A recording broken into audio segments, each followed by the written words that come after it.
here today was here last week. Yeah. That's pretty cool, you know. I didn't really know exactly what was going to happen last week. I had an idea, but I didn't know exactly what was going to happen. And yeah, it worked. And that was the strangest hour and 40 minutes or something like that I've ever had in my life. And I don't know how to describe it. It was amazing, and you guys made it amazing. Anyway, so I'm going to get started. And first of all, I want to ask a question. What would happen if I got up here and I said, I don't have a single thing for you today? What if I said, I don't even have a word? All right. So you wouldn't hold it against me? I know, of course, Sam would. It's all right. I hold it against her all the time too, so it doesn't matter. We're that thorn in each other's side sometimes, so it's okay. We got this love-hate relationship going, so it's good. We're all right. It's all right. So how many of you felt something last week that maybe you haven't felt in a while, or you felt for the first time? Or that was pretty cool. I felt it too. But then the warfare started immediately after. Anybody else? I had a rough week. Anybody else? It was a rough week. And Thursday, I was to the point I was ready to just quit everything. I was looking at train tickets to California. And I was just going to buy a one-way ticket. I have to take a train because I want to see the country on the way. I don't want to fly across it. I want to see it as I pass it. And Thursday, I was just about beat down as I could get. And I was just ready. I was just like, I don't know what else to do. The enemy that had convinced me that I was just a complete failure, and I didn't know what I was doing. I didn't have a clue. All I was doing was ticking everybody off and making everybody mad, getting in the way of everything. And I had listened to this whole thing about how crappy of a job I was doing. And I was convinced that I didn't need to be here anymore, that I was done. And so anyway, I called Howard and I talked to Howard. And if you're ever having a bad day, call Howard. He knows how to fix it. And so I called Howard. I texted Scott. And Scott, you helped me out, man. You made a big difference. I don't even remember the name of that song, but I listened to it like all week. And but anyway, I had a rough week.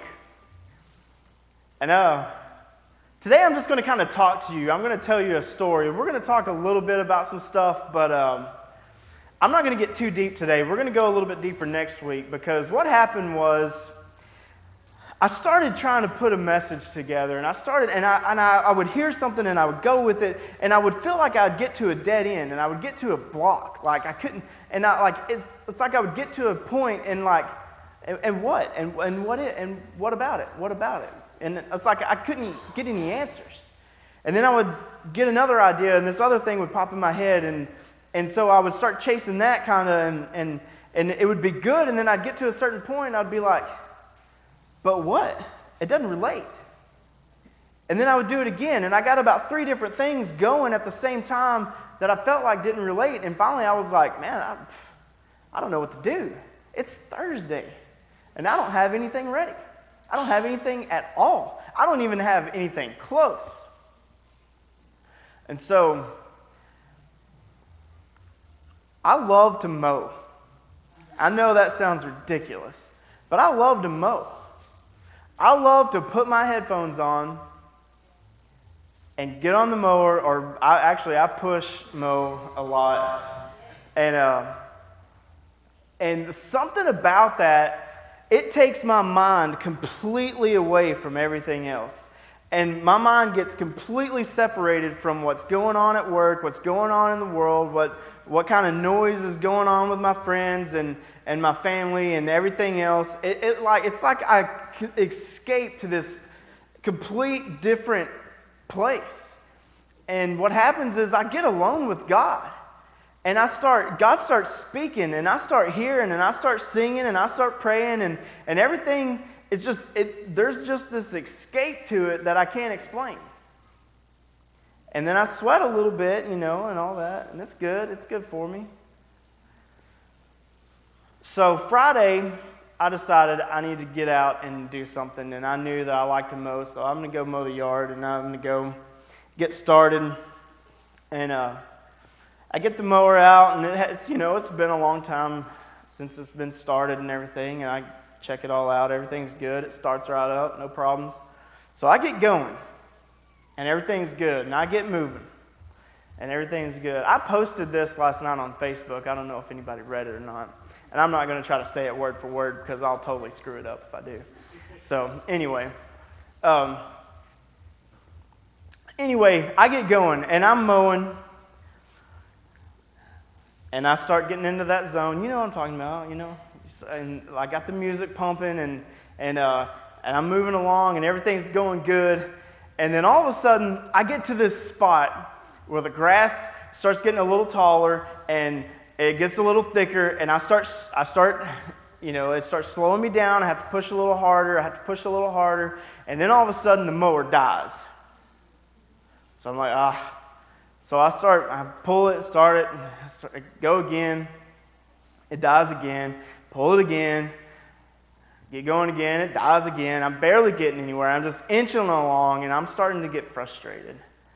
And I'm starting to talk to myself, and I'm starting to and I'm pushing, and it keeps dying, and I'm pushing, and it keeps dying. I'm pushing, and it keeps dying. And finally, I'm like, forget it.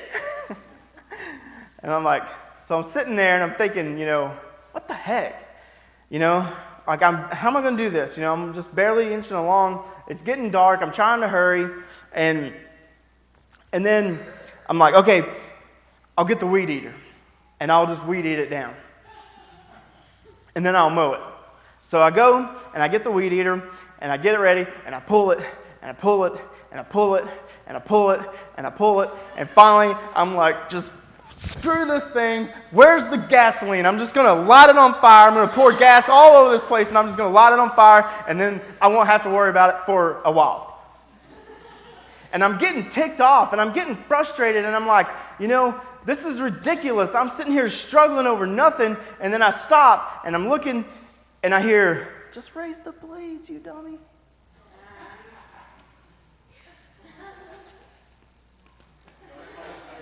Oh my gosh. What is the matter with me? And then all of a sudden it starts turning.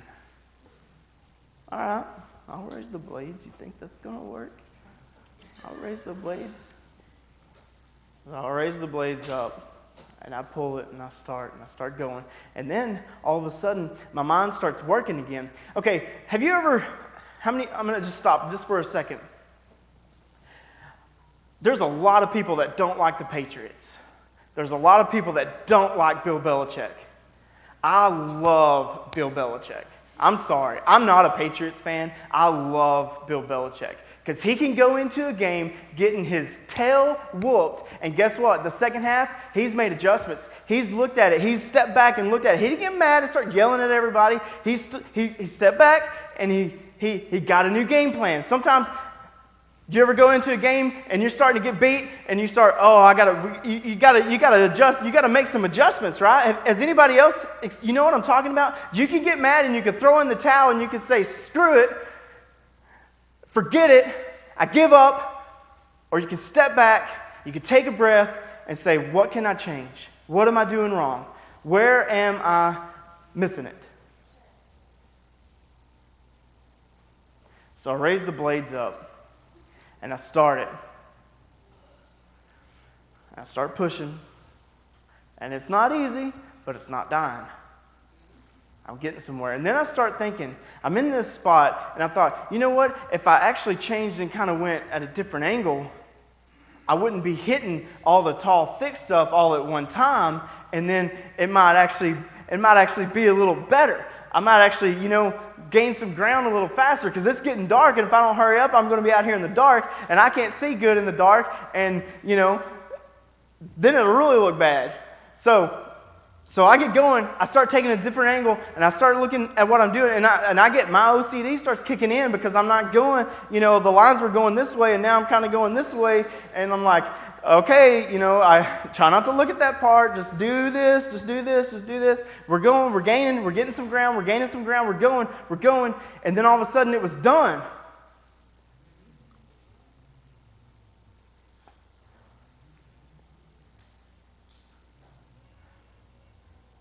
Progress is not always a straight line. And God started downloading stuff to me. He started showing me stuff that I had sit there and seen the whole time, but I wasn't ready to accept it. So we think of progress as going like a drag racing car, like 0 to 100 or whatever in a few seconds, and then we're full blast and going, and we're just going flying straight through. That's not how it works every time.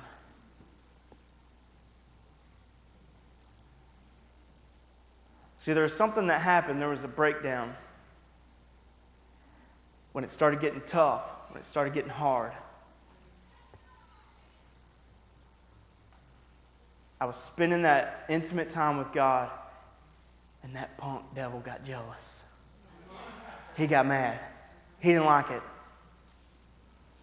And so he sat there and he waited on the perfect opportunity to throw up some frustration in my head and throw up a word in my head and throw up some anger in my head.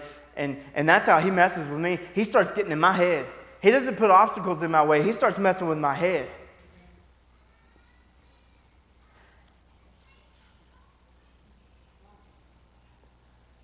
A lot of people that know me, that have known me for years, know that, I don't have, a big temper. I'm usually pretty laid back and easygoing. But for some reason here lately, there's been some stuff creeping up that I let my guard down on some things.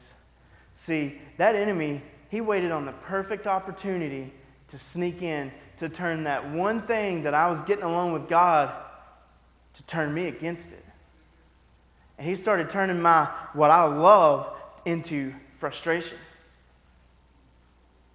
and anger and hate and fear and worry, and it goes from there.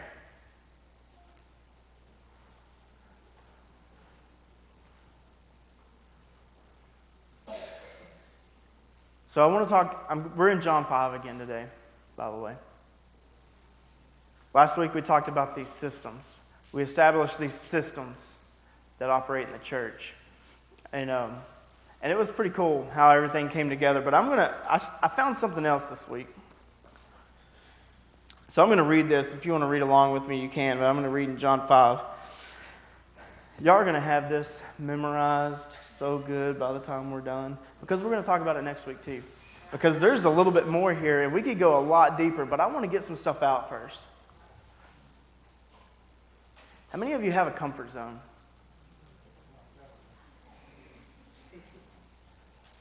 That comfort zone can work as an enemy of God. We love to be comfortable.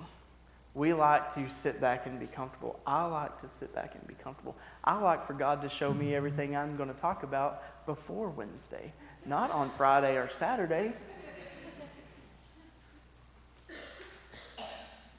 I like for everything to go my way, but it didn't always go my way. Here lately, very little has gone my way. So I'm going to read this. Afterwards, Jesus returned to Jerusalem for one of the Jewish holidays, holy days. I always say holidays, I don't know why. Holy days. Inside the city, near the sheep gate, was the pool of Bethesda, with 5 covered porches. Crowds of sick people, the blind, the lame, paralyzed, lay on the porches. Excuse me. One of the men had been lying there, had been sick for 38 years. Like I said, man, I can't imagine. That's such a long time. When Jesus saw him and knew he had been ill for a long time, he asked him, "Would you like to get well?" "I can't, sir," the sick man said. "I have no one to put me in the pool when the water bubbles up. Someone else always gets there ahead of me." And Jesus told him, "Stand up, pick up your mat, and walk." Instantly the man was healed. He rolled up his sleeping mat and began walking. Now I want to point out something. Jesus took the time to say, "Stand up, pick up your mat, and start walking." And we talked a little bit last week about how my mind works. My mind works weird sometimes. So I start thinking about this mat. You think Jesus didn't know it was the Sabbath? I feel like he was probably very well aware that it was the Sabbath. And he knew that if he was telling this guy to pick up this mat and take it with him, he knew that he was breaking the law. But Jesus doesn't break the law, right?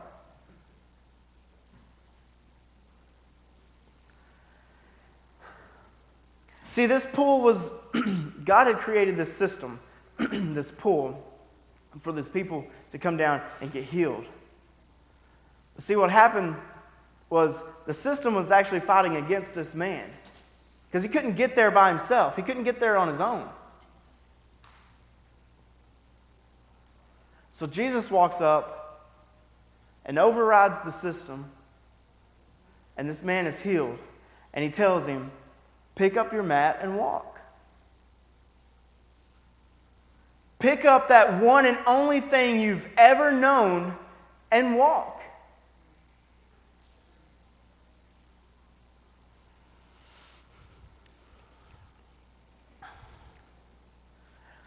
Instantly the man was healed. He rolled up his sleeping mat and began walking. But this miracle happened on the Sabbath. So the Jewish leaders objected. They said to the man who was cured, "You can't work on the Sabbath. The law doesn't allow you to carry that sleeping mat." But he replied, "The man who healed me told me, 'Pick up your mat and walk.'" "Who said such a thing as that?" they demanded. "Who told you that?"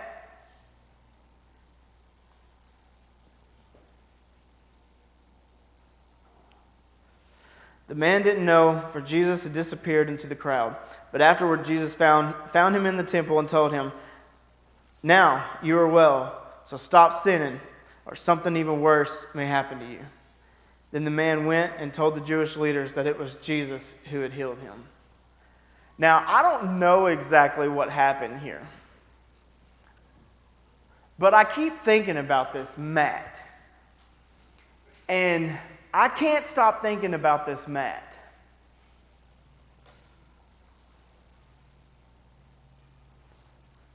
What is it about this mat?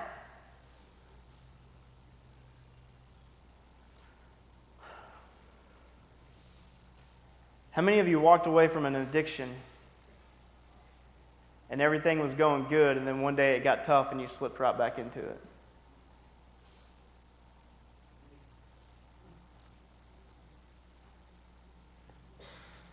I started seeing this mat as a comfort zone.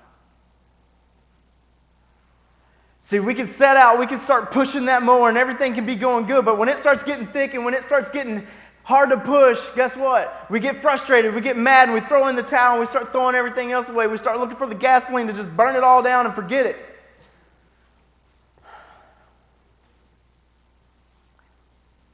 And see, and the enemy knows if he can slip in just for a second and he can keep us down when we're down, if he can keep us down just for a little bit longer, we'll lay right back down on that mat, and then we'll be right back where we were. And we can be right there, stuck again, exactly where Jesus said to get up. Do we see it? You see it? He told him to pick up that mat and take it with him.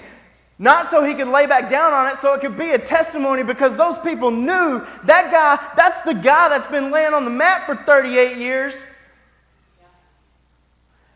And he's walking. He's walking. Do you get it? We slip right back into that so many times. Some people, We come in here and we get fired up and things start happening and our heart starts changing and we can feel it and we know it's real and we know what's going on. But then we leave here and we go right back to the same friends, to the same enemies, to the same demons, to the same darkness that's holding us down, that's been holding us down. And instead of making some changes and reanalyzing what we're doing wrong, instead of stepping back and saying, what can I change? What can I do different? We go right back to that mat. And we wonder why our life looks like a disaster.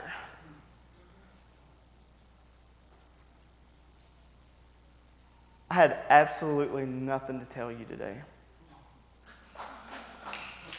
I had absolutely no message. Friday, I didn't know what I was doing. Thursday was a disaster. Thursday, I was ticked off. I was ready to lay back down on that mat. I was ready to quit. I was ready to give it up. And God said, that's not what I told you to do. He said, you're not listening to me. He said, if you'll just step back just for a second and breathe and listen.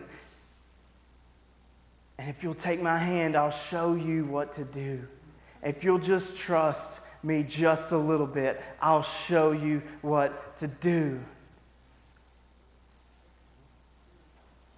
We've got friends that we come in here and we sit next to every Sunday and we hang out with, but during the week we don't even talk to them. Oh, do we see where we're going wrong?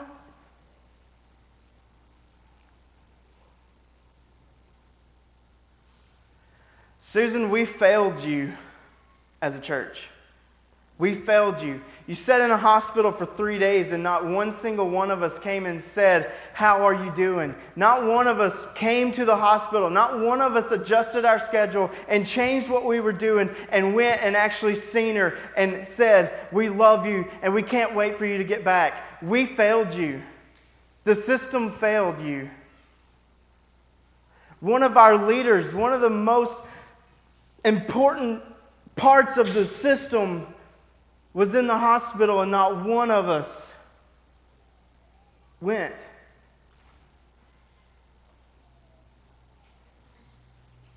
We sent a text.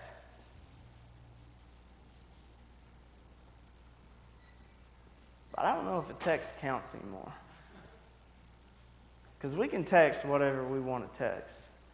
But it's when we actually put that love and that care and that compassion into action, like real action, and we wrap our arms around somebody and we say, we love you and we're going to see you through this.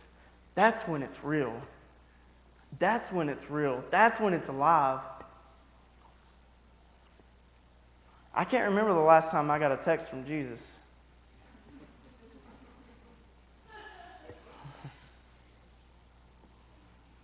We can hide behind Facebook. We can hide behind text message.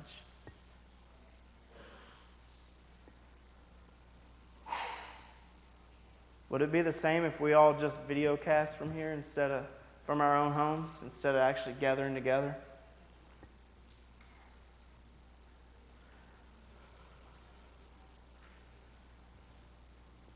Some of us keep going back to that mat, and we keep laying on that mat.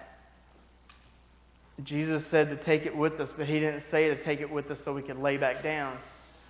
He said to take it with us so it could be our story, so it could be our testimony, so that people would know, hey, this guy's not the same. You know what was so strong about Chris Wilson? Was because people knew he was different just by looking at him. You could see the difference. You could feel the light just radiating off of that guy. You couldn't help but fall in love with him. You couldn't help. Because when he walked into a room, you felt it. You knew it.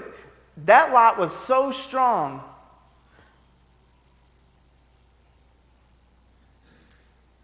But see, we all want that. We always say, I'm going to do it. But when it gets hard, we lay back down on that mat. Some of us just spread it out. We keep it there for our little safety blanket. Just in case. No, he's saying to pick it up and carry it. He's not saying keep it rolled out. He's not saying lay back down on it. Do you see what I'm talking about? Do you see? Do you see? This comfort zone is killing us. I know it's hard to go up and tell somebody I love you. I know it's uncomfortable to go up and tell somebody, hey, I know you're going through some stuff, but guess what? I'm right here. I'm right here. I don't know how to help. I've never been through your situation. I have no idea how to help, but I'll be right here and I'll hold your hand and I'll help see you through it.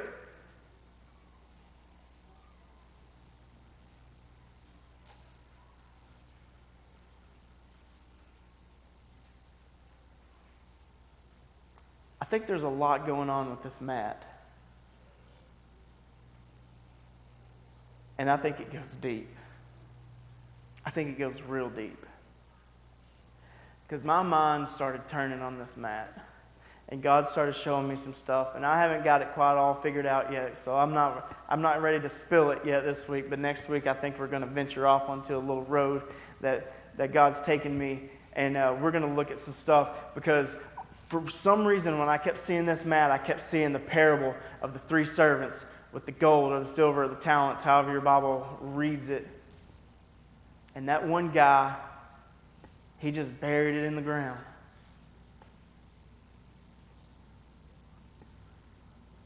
And he didn't do anything with it. You have a story for a reason. I don't know what your mat looks like. I may not know, but there's people that do. There's people that have seen you. See, here's the thing. The world will name us. Real quick. I don't have a name for this guy. I just call him the man on the mat.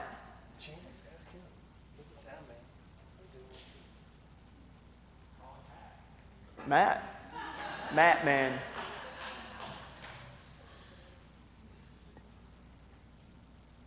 See, that's what happens. I'm sitting here the whole time, and I missed it. Because I call him the man on the mat. And that's what the world does. They name us and label us after the circumstance or situation that we've been through, the life that we've lived, but they forget. Guess what? Jesus said, get up. Pick up your mat and walk. He's actually not the man on the mat anymore. He's the man that used to be on the mat, but got up and is walking. I don't know what happened after that, but I know Jesus told him, if you don't start using your mat properly, something worse is going to happen, and then what?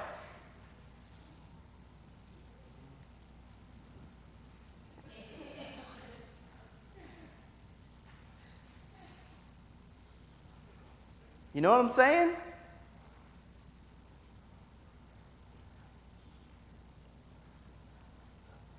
There's somebody in here today that has an addiction they keep flirting with, and if they don't stop, it's going to get worse. The wheels are going to come off, and it's going to be ugly. Because God's been telling you to stop. God's been telling you to get up and walk, and you're doing it, but you keep falling back because no one's looking, and there's these opportunities where the devil will creep in and say, nobody's going to know, it's not going to matter anyway, but you keep doing it, and if you don't stop, if you don't get away from it, it's going to kill you. It's going to kill you. I don't know who that's for, but they know who I'm talking about.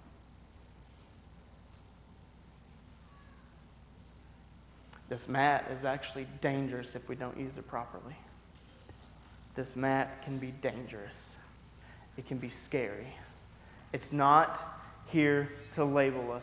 It's not here for us to lay back down on. It's here for our testimony, for our story.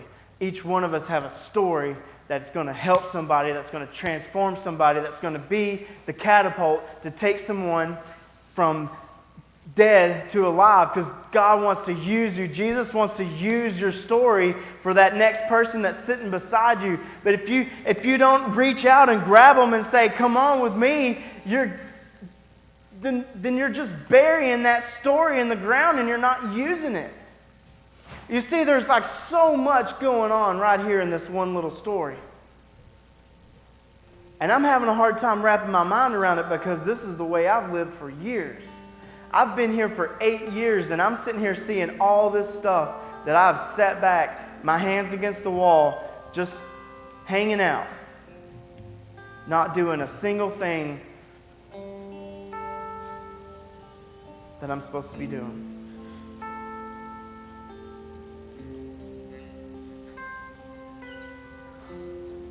This mat goes deep.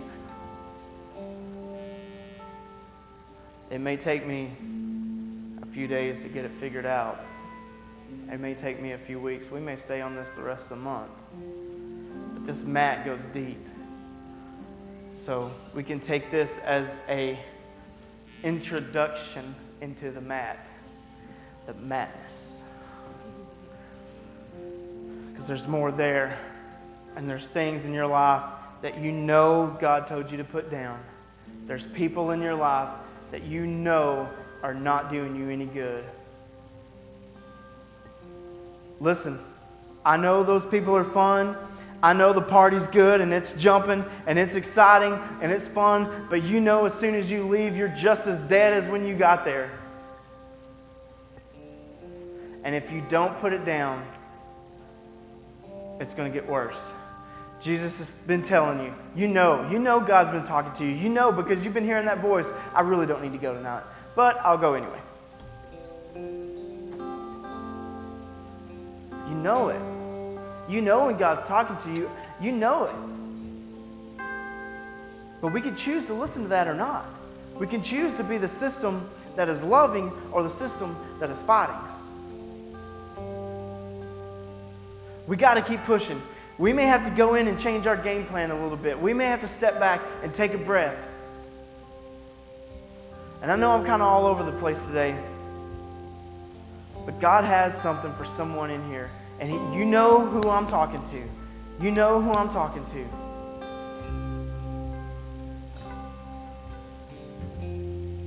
It's time to put the mat to work. It's time to put it to work. It's time we stand up together, we lock arms like we did last week, and we start loving each other and caring about each other and showing it. Not just sending a text, but showing it. Showing it. Get up off our tail and get up and do it. I'm just as guilty because I will send a text all day long.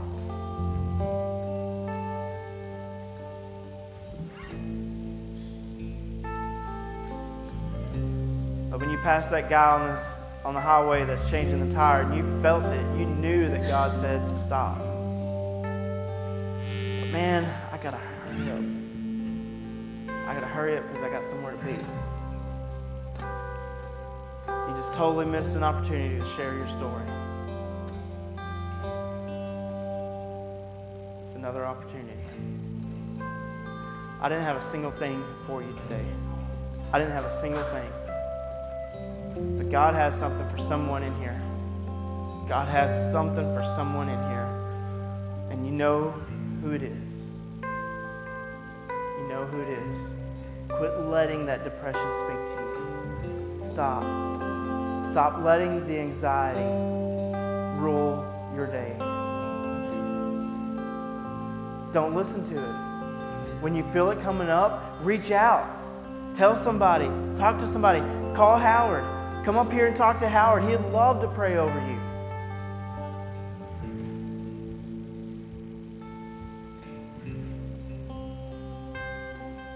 I can't always talk on the phone during the day while I'm at work, but I'll do my best. If somebody's got something, I'll pray over you over the phone.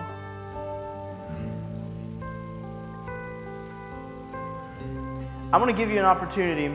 We're going to play for just a little while. And I want to bring the lights down. And I want to give you an opportunity to get alone with God. And if you need prayer, if you need salvation, if you're looking for salvation, if you're looking for anything, if you're looking for answers, bring it down here. Give it up. Quit holding on to it. Give it up. Let God have it. He'll take it. Just don't go back out and lay back down on the mat. Keep pushing. It's going to get hard. It's going to be rough. It's not going to be easy every day. Keep pushing. Keep seeking. Keep trusting. Keep loving. Keep on, keep on, keep on. Don't stop. You see it? Don't stop. Don't give up. Okay? Don't give up. I can't give up. That's not what God told me to do. I can let that demon start talking to me. I can let that punk start talking to me, but that's not what God told me to do. That's not what God told you to do.